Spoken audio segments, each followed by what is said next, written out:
So the next presentation we will start soon is from Patrick Smyth and Jenn Kotler, who are already here on stage. And they will be talking about Notebook for All in the accessibility and Jupyter Notebooks. Hello. Hi, everyone. My name is Jenn Kotler. I'm a user experience designer at Space Telescope Science Institute. And I'm Patrick Smyth. I am the chief learner at IOTA School, which is an organization about accessible infrastructure development and curriculum development. And we're here to talk about our project that's called Notebooks For All. Okay. I'll get started. So notebooks are important. Hundreds of thousands of people use Jupyter Notebooks every month for all sorts of work, from data science to research. You want to hit the next slide there? Jupyter Notebooks, they're ubiquitous. They're everywhere. In research, they're used increasingly for sharing informal research papers.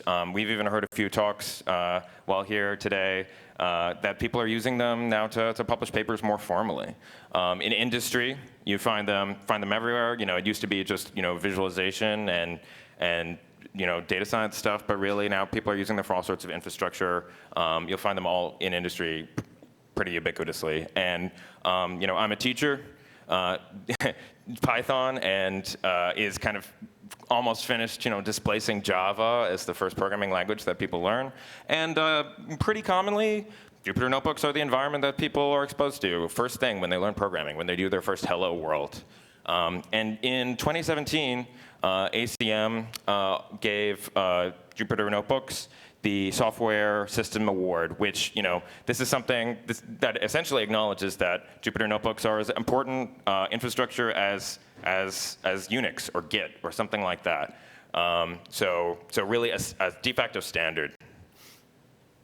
However, and there's a but coming, the Jupyter Notebooks as the Jupyter ecosystem, Jupyter Notebooks as they're currently constituted, have some pretty serious accessibility issues. One of the most serious ones is that for people who use screen readers to read elements of their operating system, websites, screens, applications out loud, writing a Jupyter Notebook is mostly not accessible. So if you have specific sensory, cognitive, mobility, disabilities, you're going to have a really hard time writing a Jupyter Notebook with the default environment. And this causes a lot of issues. If you are a dyslexic, blind, you have mobility issues, you're missing limbs. If you want to go into STEM, then your first programming class, your first lab, all of these environments that are really important for getting started in STEM, they're going to be a lot less accessible for you. And there's kind of a bit of a vicious cycle here too, where because it kind of gets around the disability community that some of these tools aren't accessible, people don't really get involved with the community. Disabled people aren't in the room when the next specification is designed, when people are discussing plans for improving Jupyter, elements of the Jupyter ecosystem. Okay, so you hear that information. I've been hearing that for a while, like over the years during work, that people will just casually say, oh yeah, but Jupyter Notebooks don't work with screen readers. Yeah, and we know that's a bad thing, and it just seems kind of this like, okay, it's bad, but what are we going to do about it? But it really matters to people. So we have a few stories to share with you of real people who are really impacted by this problem, which is a solvable problem, by the way. This is a thing that we can fix technically. So here's a few stories. The first is Sarah Kane. She is an astronomy student. She's currently at UPenn, but she's moving on to her PhD next year at Cambridge. And so in her words, this is how it affects her. Hi, my name is Sarah Kane, and I work in astrophysics research. I was born legally blind and have enough remaining vision such that I can read very large print at close distances. And when I was in secondary school, I used a screen reader because I found it more comfortable and more efficient. However, when I began astronomy research in university, I quickly found that Jupyter Notebooks were everywhere. Astronomers use Jupyter for data analysis on computing clusters to share their work, and for tutorials for software they have created for their community. And amazing though these resources are, I could not navigate them due to the inaccessibility of Jupyter to screen readers. Suddenly, the most important thing I used my computer for, programming, was inaccessible to me, and so my entire workflow had to change. It no longer made sense to use a screen reader at all, and so now I have switched almost entirely to using screen magnification. And although this change is less efficient and causes eye strain, I feel in some sense lucky, because if I didn't have the ability to squint at my screen with the magnification, I don't think I would be able to access Jupyter Notebooks at all.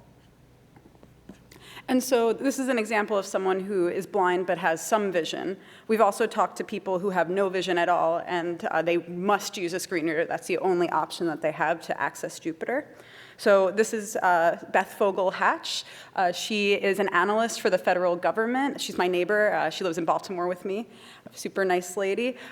She's entirely blind, and this is her experience with Jupyter Notebooks. I'm Beth Fogel-Hatch, and I'm proud to say that I'm one of the user testers. I'm an analyst for the federal government, and we use Jupyter Notebooks all the time, or I should say my colleagues use it because I can't use it. So this is one of the reasons why I wanted to help. I want people, as many people as possible, to participate, because you are helping all blind people everywhere like me who are analysts or who want to become analysts. And you know, it's one thing to understand the data and how it works, but if you can't even read what your colleagues are reading, and you can't edit notebooks, you can't write them, it sets your career back, and it's really frustrating. And so Beth has spoken to me a lot about her experience trying to learn Python, because she knows some other programming languages, but Python is really commonly used at her office. And she's interested in trying to learn that. And she doesn't really want to just read through a textbook, which would be an option for her. She wants to use the same resources that her coworkers are using, which is Jupyter Notebooks. But they'll be talking about things. She'll be maybe in a class with her coworkers, and they'll be referencing things, and she can't even find it on the screen. She doesn't see it at all with the way she's accessing it. And she's very frustrated about that. We've also seen a lot of things online where people will post on email threads and comments and things like that. I'm a student, I'm trying to learn Python, I'm getting these notebooks, is there any way to make it accessible to me? And then we see people commenting like, you know what, I'm just gonna change my major. So this causes people to leave the field. So the final example we have is Patrick Smyth. Yeah, so I mean, I'm visually impaired. I have about 2% vision now. I have retinitis pigmentosa, so that's a genetic progressive disease of the retina. And you know, I'm a teacher. I teach data science at City College in Harlem, and I have students who are learning programming for the first time from me. And I want them to use Jupyter Notebooks because I think that they're an industry standard. And a lot of my students find them more accessible than other environments that people might have used before, running code in a command line and similar. And but you know, Jupyter Notebooks don't work with a lot of my own adaptive technologies. I have to come up with a lot of hacks and workarounds to do live coding in class, to grade my students' work. They turn in Jupyter Notebooks, I have to grade them. So you know, it requires a lot of forbearance from my students and so on, and it's not the best situation. And so I want to emphasize, these are three people who are actually all working in industry, and they've made it, so-called. But there's a lot of people who don't make it to industry because of this. It's kind of unusual, you know, with the issues of diversity and inclusion. It's usually such a complicated web of why people aren't in the room and why people aren't able to access education. But it's funny, with data science, Jupyter Notebooks are actually one really major way that has a huge impact, and it's a tech thing. So a tech thing we could fix. There might be some cultural things that are really difficult problems to fix, but tech we can control. We can create that. So I work at Space Telescope Science Institute, which is in Baltimore, Maryland. We run mission control and host data from a lot of major telescope missions like James Webb, Hubble, you might have heard of TESS, and so lots of other space telescope missions. And part of the work we do, so we're entirely funded through the federal government, a lot of NASA funding, so all of our work is required to be open to the public because it's paid for by taxes. And so as part of that, we provide community resources in science. And a very common way that we've started providing those resources is through Jupyter Notebooks. That said, we're also required to make all of these resources we provide, they need to be accessible, they need to be 508 compliant. So these notebooks, they're often tutorials for exploring data, doing analysis, just general training.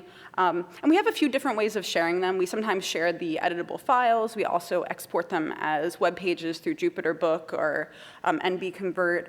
And we also have a platform, a science platform, that now people can access Jupyter Notebooks. And it's becoming a bigger and bigger way that we're sharing our scientific resources.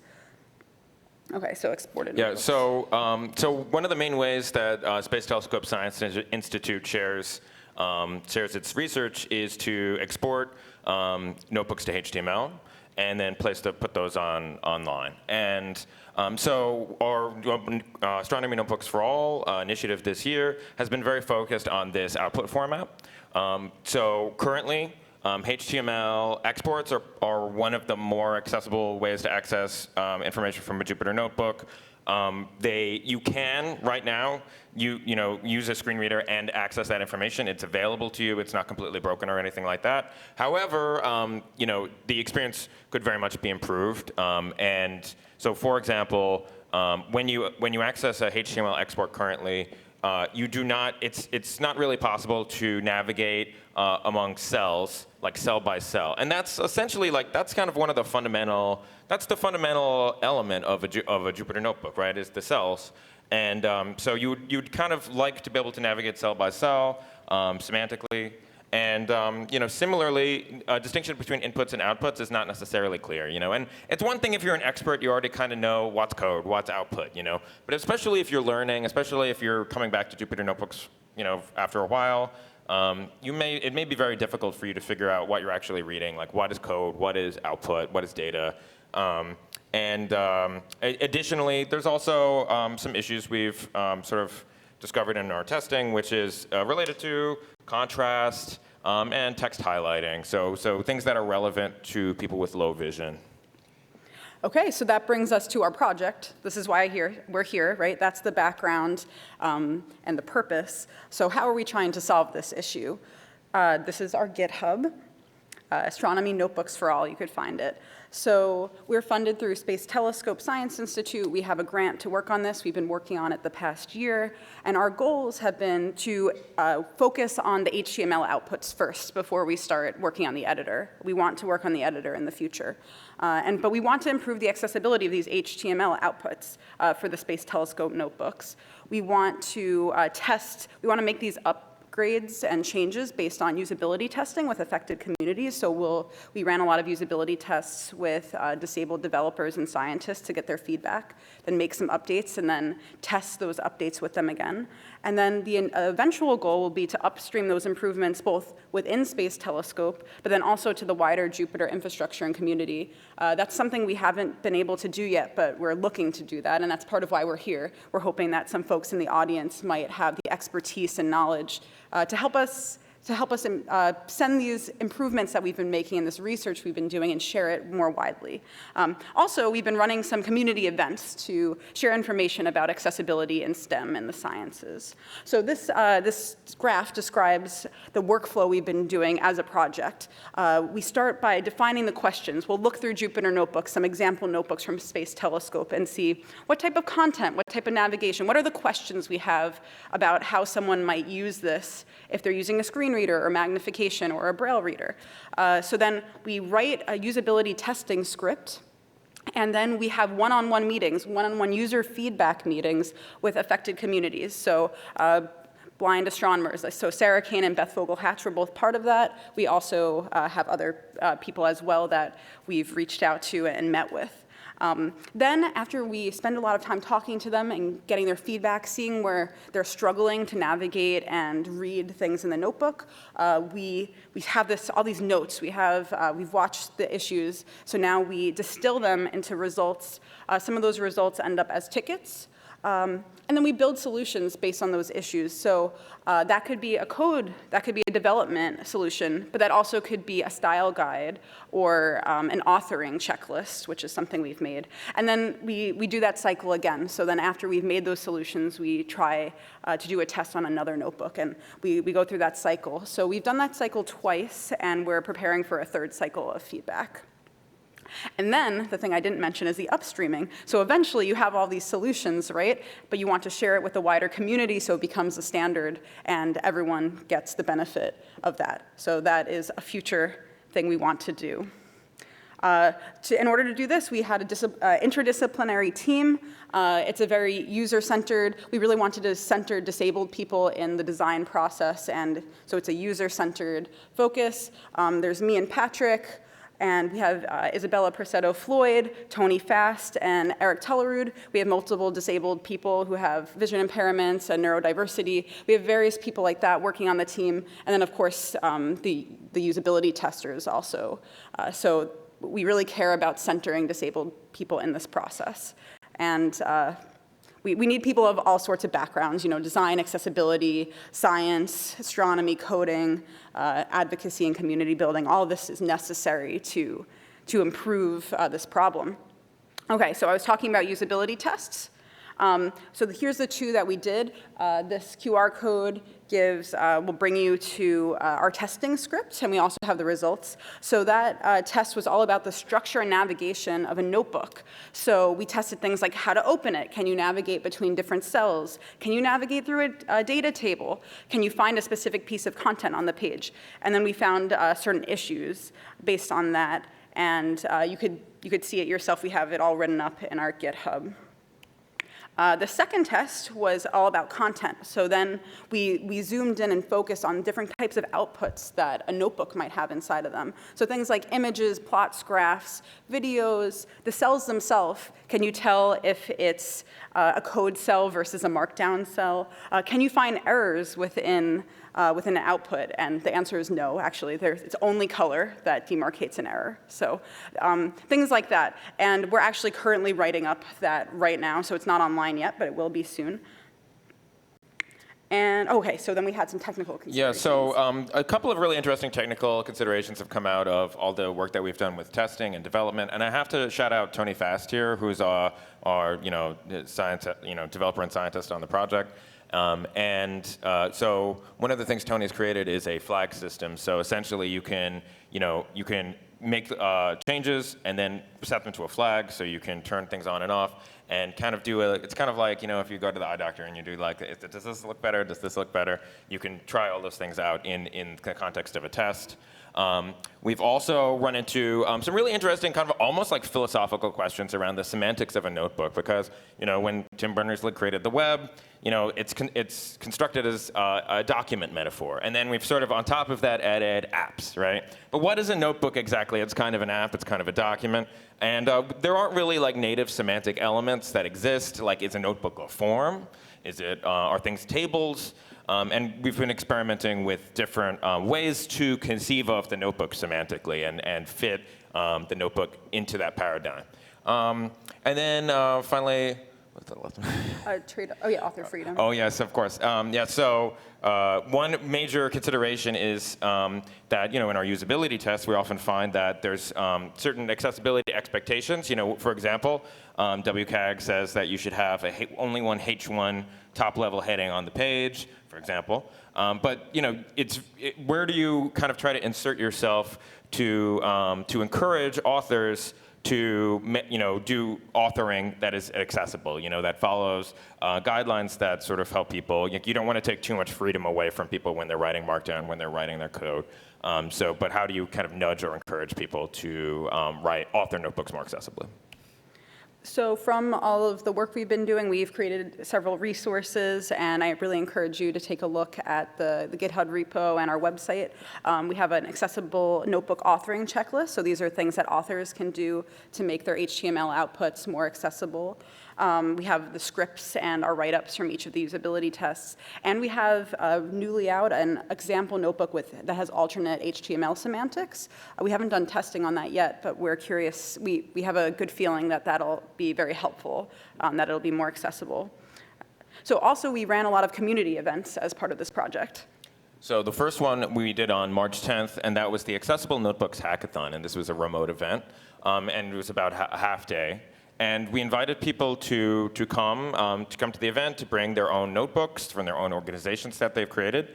And we ran through some best practices for how to author notebooks, for how to pick parts of the checklist and compare. And then people, kind of got to hacking.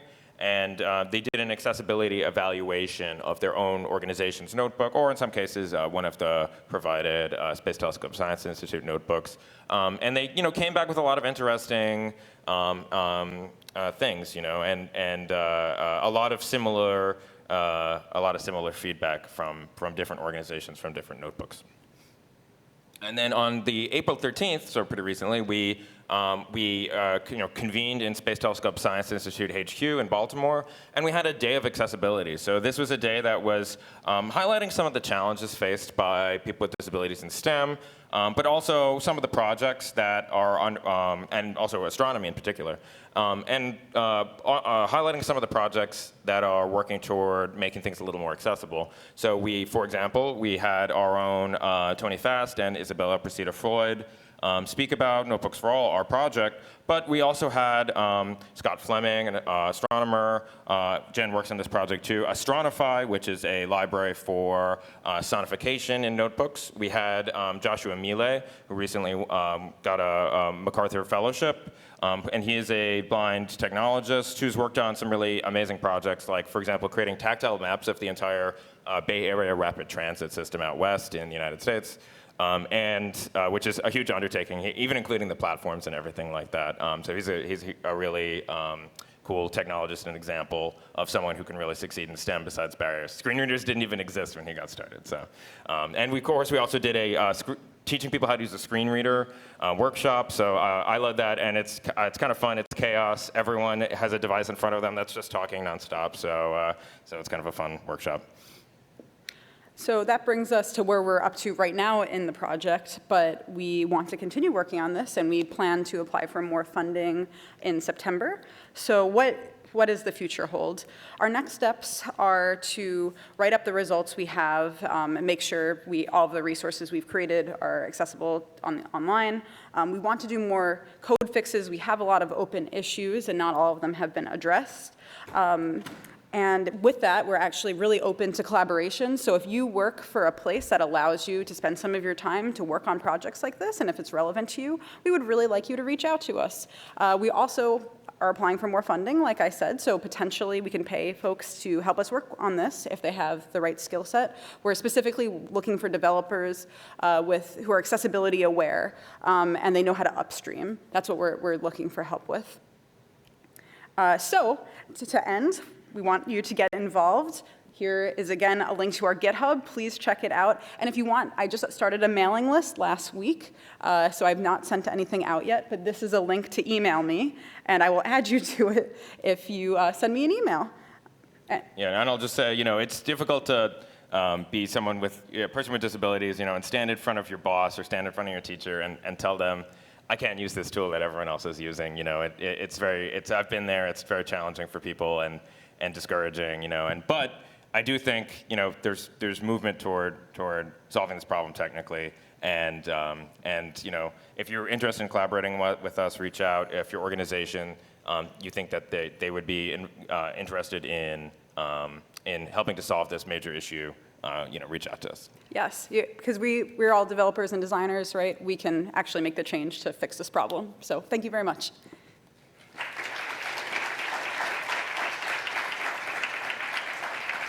Thank you. Thank you, Jenn and Patrick, for this amazing and inspiring presentation. There is any questions from the audience? We have one question here.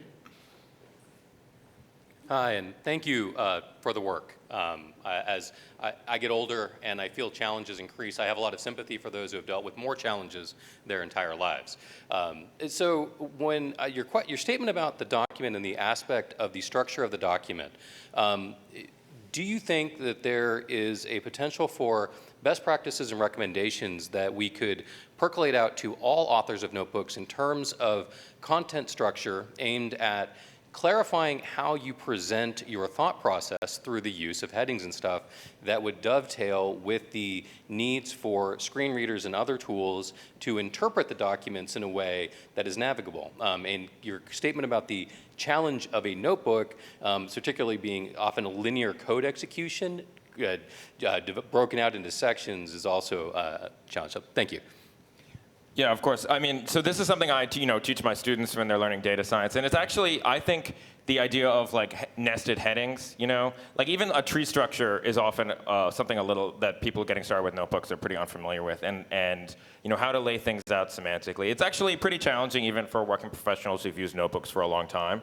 I will say Isabella Presidio-Floyd has created a really amazing checklist that is a great place to start for some of that kind of work. Like there's one big section on headings and how to use headings semantically. But yes, I think that authoring best practices is something that should probably be more like explicitly taught. And even things like don't just give a chart, like maybe give a line just to say what's in the chart. It's not just for people with disabilities. Everyone finds that pretty useful because sometimes it's easier to just read a quick sentence and get a little context on the chart. So a lot of times when you improve the organization of notebooks, when you add metadata, when you add a table of contents, when you label things, it improves accessibility for everybody. So yeah, thank you. Thank you. We might not have time for one last question, but I think it's really, really great. One quick question from me. Are any of you going to stay for the sprints tomorrow or Sunday? Are you going to be around? I'm going to fly back to New York, so. I'll still be in Paris. I wasn't planning on it, but I could. I'm kind of volunteering to try to help you if you want. Yeah, sure. Okay. Any? Okay, so thank you again. Can we have a second round of applause for Patrick and Jenn?